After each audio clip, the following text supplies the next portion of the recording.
Welcome to Words from the Muck, where we've been steadily evolving your writing from single-celled nouns and verbs to complex multicellular sentences. And today we're applying what we've learned so far to make a paragraph ecosystem. Paragraphs are all about organizing your ideas into like-minded herds on the page. Writer Sherman Alexie talks about paragraphs by saying this: I still remember the exact moment when I first understood, with a sudden clarity, the purpose of a paragraph. I didn't have the vocabulary to say paragraph, but I realized that a paragraph was a fence that held words. The words inside a paragraph worked together for a common purpose.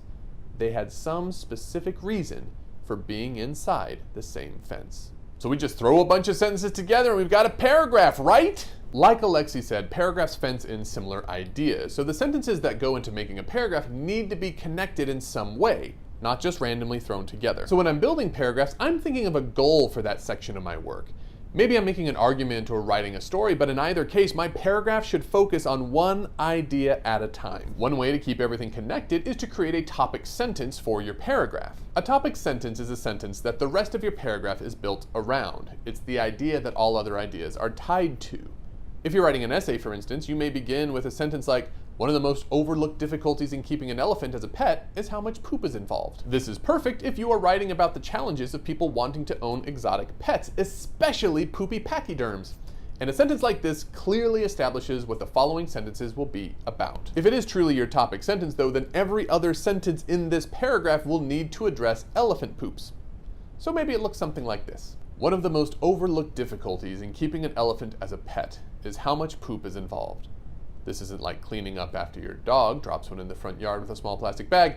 To clean up after an elephant, you're going to need to use entire trash bags, because an adult elephant's poop production can reach up to 300 pounds per day. You may find yourself losing huge amounts of time tending to these Operation Dumbo drops, so much so that you may not have time to take care of its other needs, like keeping your elephant fed.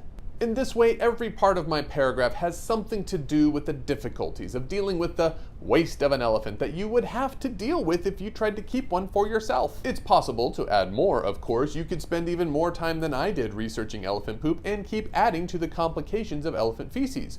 Or you could start an entirely new paragraph about some of the benefits of banking those bowel movements. But this should go in a new paragraph because it's about a different topic: the benefits of poops, not the difficulties.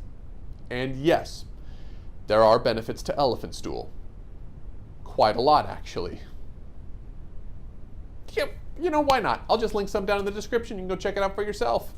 For some, the challenge of making good paragraphs is knowing when to stop and move on to a new paragraph. In school, you may have heard that paragraphs need to be a certain number of sentences long before it can actually be considered a full and complete paragraph. This number can change depending on what grade you're in, but it can be 3 to 4, or 4 to 5, or 5 to 8 sentences. Now, there are reasons your teachers are telling you that. A lot of people like to create what I call mic drop moments. A mic drop moment is when a writer says something that they believe is so completely awesome and irrefutable that they don't feel the need to explain it further. These might seem like profound statements and can even be clever bits of writing, but there is always room to explain yourself further. So don't write your opinion down, believe it, and think you're done. Follow some of your teacher's advice and force yourself to write at least a couple of sentences down. I mean, best case scenario, your ideas become stronger and more convincing.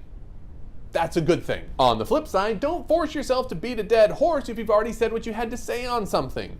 Good writers are not bound by the rules of how many sentences equal a paragraph. Longer paragraphs might mean you have a lot to say on one idea, but there's nothing wrong with making paragraphs that are quick and to the point. The most important thing is that when you write, you need to break your main ideas into paragraphs, and those paragraphs should be fenced off into sentences on similar subjects. To help you do that, spend the time to know what your main ideas are in your writing and what each paragraph is trying to accomplish. Once you meet the goal of that paragraph, move on to the next goal. Thanks for watching Words from the Muck. Got a question for us to address? Leave it in the comments and I'll meet you down there to talk it out. Until next time, you can check out our videos on how long an essay really needs to be or how to organize your papers with an outline. Like this video if you learned something new about elephant poop, and we'll see you next time with some more wordly wisdom. Until then, farewell, good people.